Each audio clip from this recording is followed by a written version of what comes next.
Hey everybody, it's a beautiful day. I thought I would do some outdoor Tai Chi. We'll go through grass bird's tail and just have some fun. Enjoy the woods.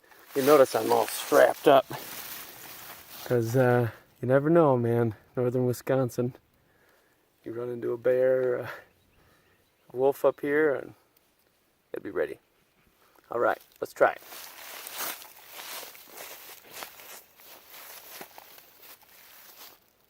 Okay, so in our last video, we went ahead and did preparation and beginning. I'll go through those real fast again.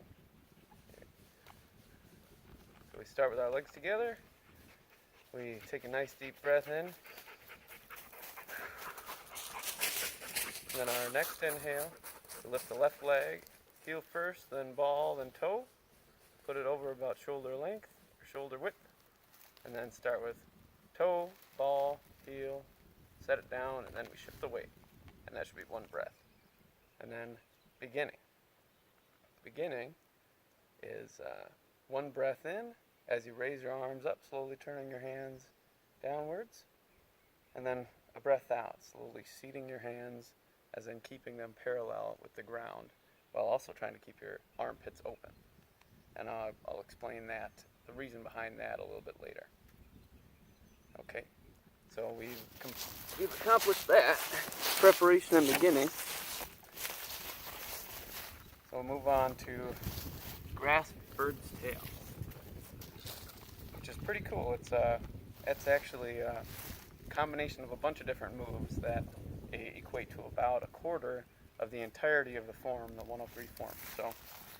So here we go. I'm just going to go through the first couple moves again. That's preparation. Beginning.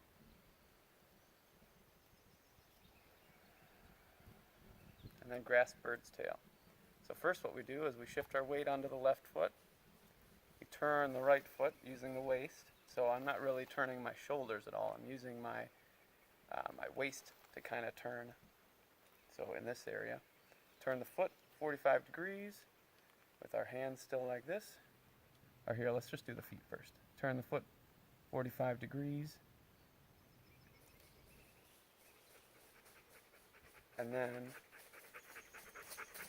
we would shift weight onto the left foot, bring it out, bring the left foot in, set it forwards into the front stance.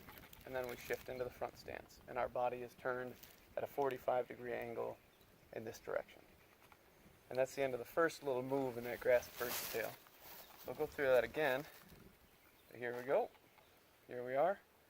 And then I'll do it with the hands here.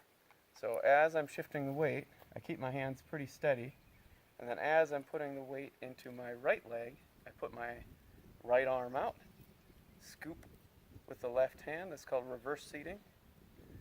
And I'm turning my body too. So here I shift my weight into the right leg, put the left foot forward, and then right arm down and left arm up. And the left arm should be facing 90 degrees from the direction that you started with, and your right arm should have this shape to it. This is called the tiger mouth, and generally when we use the tiger mouth, it is pointed almost directly on the same plane with your forearm. So as if your tiger mouth was coming to attach like this to your forearm, and that's kind of how you want to position it. Okay, so we end up like this in a forward stance with the 60% of your weight in the front and 40% of your weight in the back. One arm nearly straight, not quite straight. You never really want to fully extend yourself because if you fully extend and then someone gives you a pull, they're going to pull you right over. If you got this little bit of extra weight or extra space here to move, someone pulls you and it's just your shoulder that's moving and it's not your whole body. So here we go. The next move, this is actually called brush left knee, and the next move is called brush right knee. And what we do first is we keep our arms in the same position, shift our weight 60% towards the back, and then we turn again, except for we're pivoting on our left heel, 45 degrees to be matching, to be parallel with your right foot. And then shift the weight to the left. And as you're doing so, we're turning the waist and forming almost what we call the Tai Chi ball. So this is the Tai Chi ball. So this is the form that we're building here. And we bring our right leg into our left leg, and you can touch the ground if you need to, extending it forward, back into the front stance, except for it's with your right leg. You're still in the Tai Chi ball, but as you shift the weight, you bring your right arm up, your left arm down, and you see my tiger mouth is still pointing directly at the forearm, and this one is actually much closer. Actually, both of these last moves are arm breaks or, changes of momentum for your opponent. So what we do next is roll back. And this is a pretty simple one. It really just involves your waist and your arms. So first you have a waist turn to the right, 45 degrees, and turn your hands over. One hand is seating, your right hand seats, and your left hand unseats. Still keeping those armpits open. That's kind of something that we do throughout the form. And then we do a 45-degree turn with the waist to the left so that you're facing 45 degrees from your original position. And that's roll back. So then we would move into press, which is another one that barely involves the legs. It's mostly just the arms and the waist. So here we've rolled back, and then we press by turning our hand towards ourselves, reverse seating the hand, pulling it inwards while turning the waist. And then we press our left hand, the palm, against the wrist. Right here close, and we press outwards. Just a little press, like expanding a balloon. Expand the balloon.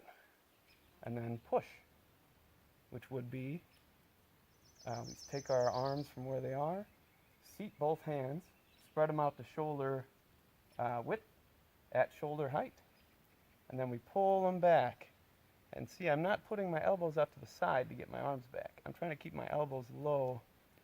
And that is, again, a good way to maintain control of your own body. Because if you put your elbow up here, it doesn't take much to, yank you around from here.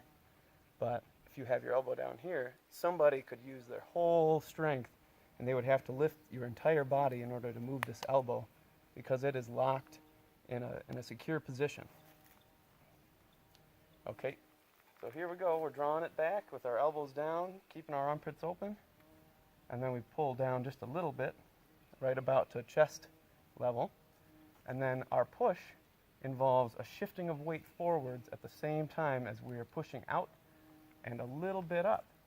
And the reason for that being, if you were to push somebody straight, you're not really redirecting their weight very much.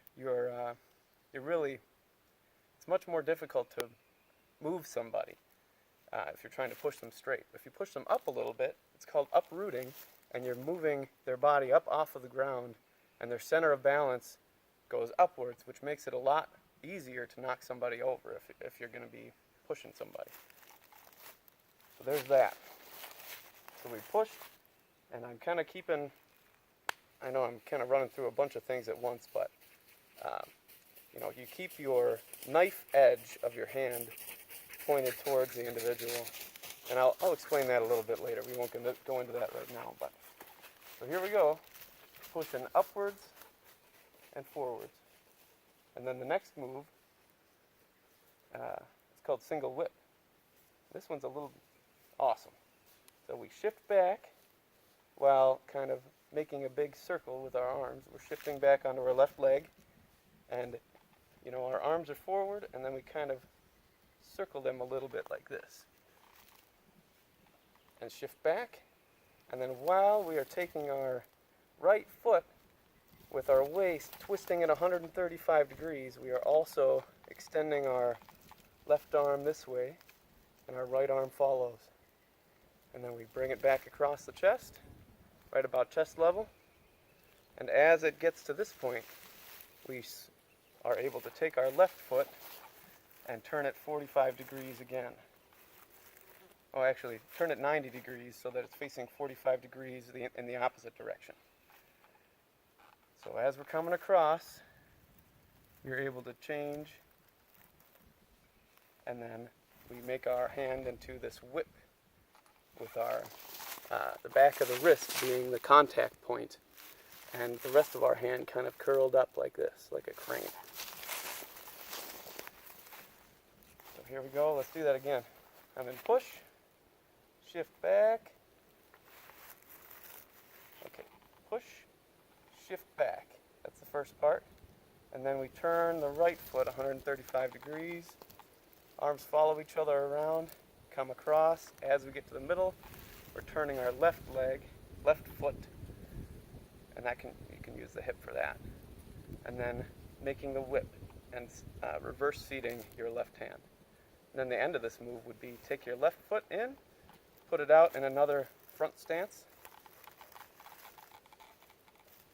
and strike with your left hand to the left.